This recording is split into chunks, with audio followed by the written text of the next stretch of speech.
Welcome back to Kampus Virtual Ferdi Arifin. With me, Mr. Arianto. Okay. In this video, I'd like to give you some tips about how to do TOEFL listening efficiently. Yeah.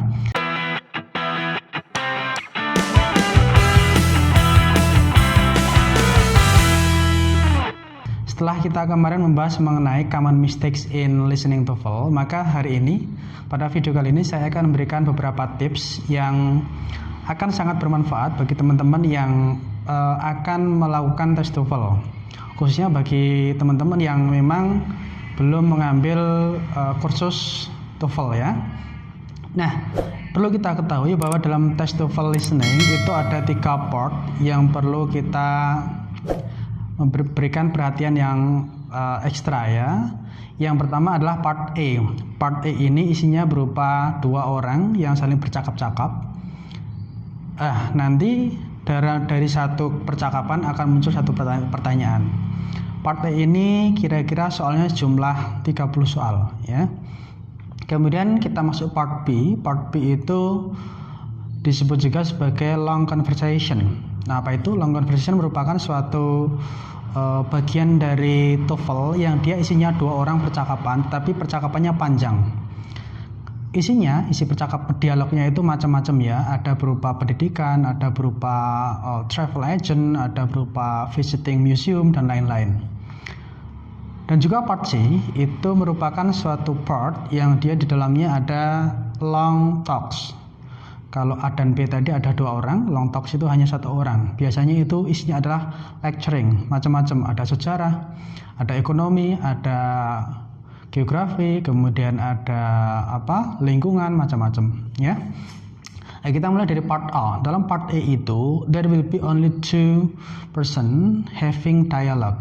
1 orang itu hanya akan berbicara sekali. Ya, jadi tips pertama sebelum kita masuk dalam pengerjaannya itu biasanya dalam listening itu diberikan waktu untuk mengecek soal. Kalau sudah dicek soal semua, meskipun aturannya itu tidak boleh membuka dulu, tapi saran saya adalah teman-teman mulai mengintip dulu ya, mengintip soal-soalnya dulu. Itu sekitar bacalah dapat 4-5 soal. Tujuannya apa? Tujuannya ketika nanti teman-teman mendengarkan audio itu langsung otomatis bisa mengerjakannya ya. Itu tips yang pertama. Yang kedua adalah since there are 2 people in this dialogue, then you guys, teman-teman harus fokus kepada orang yang kedua. Meskipun nanti di beberapa part ada kaitannya dengan orang pertama, tetapi mostly on part A itu jawaban bisa ditemukan pada orang yang kedua. Jadi misalkan pertama ngomong ABCD, kedua ngomong ABCD atau DEF. Nah, kebanyakan jawaban dari pertanyaan nanti akan diberikan itu terdapat pada orang kedua. Jadi teman-teman tidak harus understanding the whole dialogue, only focusing on second person. Meskipun nanti tidak semuanya orang kedua ya. Contoh kasus pada agreement. Agreement itu jawabannya bisa didapatkan dari perpaduan antara orang pertama dan kedua. Agreement misalkan ya.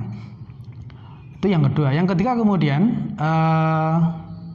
kalau emang teman-teman itu benar-benar blank, belum pernah belajar skillnya, belum pernah belajar strateginya, baru ngambil tes pertama kali, kalau blank tidak tahu apa-apa, maka ada tips yang agak gabrul ya, tetapi itu efektif, yaitu teman-teman cobalah untuk menjawab jawaban yang paling berbeda dari yang lain-lainnya, begitu ya. Nah, teknik ini juga bisa didapatkan dari skill avoid similar sound. Jadi dalam avoid similar sound, strategi avoid similar sound, teman-teman itu dalam menjawab itu biasanya kalau yang belum pernah mengambil kursus TOEFL atau yang belum pernah mengambil tes TOEFL, itu kalau dalam mumet biasanya malah menjawab yang soundnya sama. Itu keliru ya, jawablah yang soundnya berbeda. Kalau tidak dapat sound, tidak dapat background, tidak paham apa-apa, ya sudah, pilihlah jawaban yang paling berbeda. Itu efektif, tidak 100%, tapi itu akan mendekati jawaban yang benar ya. Kemudian pahami betul adanya functional expression. Nah, dalam strateginya itu banyak sekali strategi dalam listening ya. Beberapa di antaranya adalah functional expression. Contohnya apa? Di sana ada agreement. Agreement misalkan I agree with you, nah, itu agreement. Me too. You can say that. Nah, misalnya begitu. Jadi, itu adalah beberapa functional expression yang ketika kita mendengar itu, maka jawabannya otomatis. Tidak perlu pakai mikir. Jadi, teman-teman itu sangat penting untuk belajar strateginya agar bisa memberikan jawaban yang efektif, efisien. Tidak perlu banyak mikir. Ketika ada kata kunci itu, maka jawabannya ini. Itu otomatis, ya. Itu contohnya agreement tadi. Yang kedua adalah suggestion. Nah, dalam suggestion nanti, teman-teman juga akan belajar beberapa expression yang sangat berguna dalam memberikan jawaban. Jadi kalau nanti orang kedua ngomong begini, maka alur jawabannya seperti ini. Suggestion. Uncertainty pun juga demikian dengan expression uncertainty. Itu nanti juga ada ekspresinya. Beberapa pilihan frasa-frasa dalam uncertainty. Ketika frasa itu muncul, maka nanti sudah ada kata kunci pada jawabannya. Kalau kata kuncinya seperti ini, maka jawabannya seperti ini. Misalkan I'm not sure, I believe. Nah, itu adalah salah satu beberapa kata kunci frasa-frasa yang menunjukkan uncertainty. Jadi kalau orang kedua ngomongnya begitu, maka nanti otomatis jawabannya adalah begini. Itu ada triknya ya. Jadi teman-teman harus memahaminya. Kemudian ada surprise.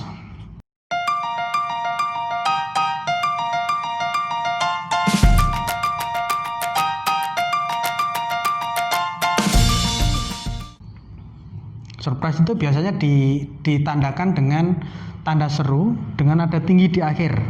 Itu nanti otomatis. Jadi ketika teman-teman when you are doing listening test and then on the second person itu ada nada yang meninggi di akhir, kemudian ada verbnya di situ atau auxiliary-nya, maka biasanya itu adalah surprise. Kalau surprise nanti jawabannya begini, berbeda dengan yang disampaikan oleh orang pertama. Itu ada strateginya. Jadi teman-teman harus paham ekspresi-ekspresi dari functional expression tersebut karena itu akan sangat membantu sekali. Tidak perlu mikir panjang. When you are meeting with this kind expression, nanti teman-teman akan secara otomatis memberikan jawaban yang seperti ini. Itu sudah ada polanya. Ya, jadi sayang sekali kalau teman-teman tidak memahami functional expression. Selanjutnya teman-teman juga perlu memahami idiom. Nah, kalau idiom ini memang agak susah ya. Kenapa? Karena idiom itu bisa dijawab ketika kita sudah familiar dengan idiomnya. Misalkan ada idiom looking for. Looking for itu kalau dipecah-pecah maknanya tidak seperti itu. Looking itu, look itu melihat, for itu untuk. Padahal bukan itu ya. Looking for itu adalah mencari, seperti itu. Look after itu adalah dia menjaga, seperti itu. Jadi beberapa idiom itu memiliki makna yang sangat jauh berbeda dari makna aslinya, seperti itu. Lah, itu harus sering-sering terekspos dengan idiom. Itu kalau yang idiom ya. Tapi ada cara lain. Nanti kalau memang tidak paham semuanya, kita perlu kembalikan ke konteksnya, kira-kira yang masuk yang mana. Itu pakai trik lain juga ya.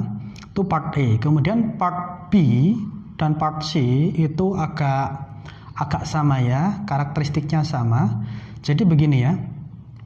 When you are finished on the first part atau part A, teman-teman nanti akan punya waktu beberapa atau sekitar 1 menit karena nanti si narator akan membacakan rule-nya.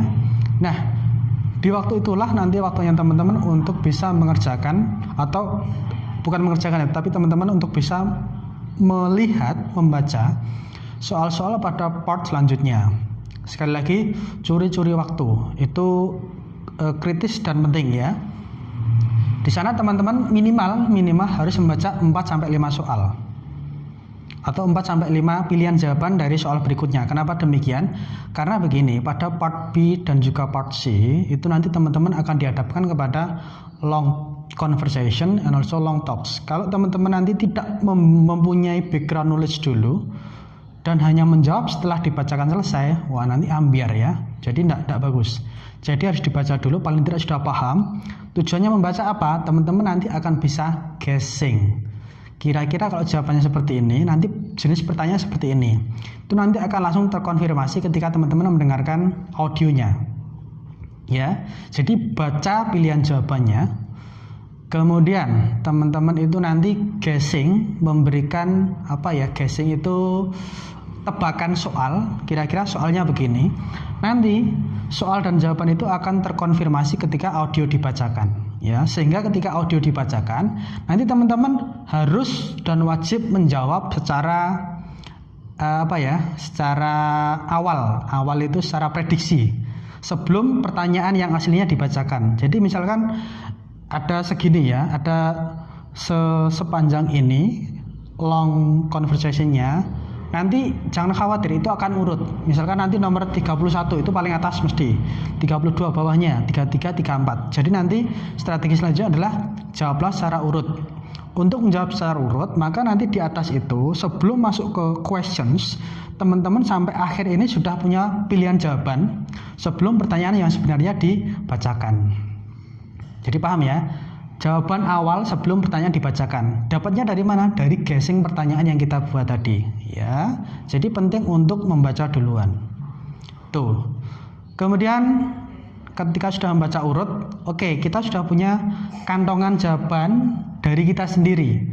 Kemudian kantongan jawaban itu kita konfirmasi ketika soal dibacakan. Tapi kalau teman-teman sudah yakin jawabannya benar, bisa berpindah ke pertanyaan 4 soal selanjutnya. Kalau udah yakin, boleh diselesaikan, tetapi jangan dihabiskan waktunya. Because you have to review the next 4 multiple choices. 4 pilihan jawaban berikutnya. Itu penting sekali, ya. Saya kalau tes begitu ya. Jadi pertanyaan belum dibacakan, saya sudah punya pilihan jawabannya. Rata-rata nanti jawaban saya itu akan benar ya, tidak 100% benar tapi akan benar ya. Itu seperti itu. Jadi nanti saya masih punya waktu untuk melihat 4 soal berikutnya. Kemudian jangan dikosongi jawabannya. Kenapa? Karena dalam tes TOEFL itu tidak akan mengurangi, salah tidak akan mengurangi yang benar. Jadi ngawur pun kasarannya nanti tidak bisa menjawab, tidak bisa guessing, cari yang paling panjang, tapi kalau sudah terlewat, udah dikarang saja. Rata-rata monggo pilihan jawabannya sesuai dengan keyakinannya. Kalau saran saya dari orang-orang adalah C, tapi kalau enggak ya kalau pakai benik ya dihitung pakai benik saja. Nah, itu enggak masalah, yang penting jangan kosong ya. Itu tadi ya, jadi harus dibaca dulu, kemudian guessing pertanyaan, kemudian jawab pertanyaan ketika audio dibacakan, kemudian konfirmasi jawaban ketika pertanyaan dibacakan, dan jangan dikosongi. Nah, itu adalah tips efektif dalam mengerjakan listening TOEFL agar hasilnya bisa lebih baik daripada tidak ada strategi sama sekali, atau daripada teman sudah kehilangan arah pakai strategi ini. Oke, sekian dari saya. Nanti akan ada tips lain dalam TOEFL. Tetap semangat, jalani jamu. Cayo.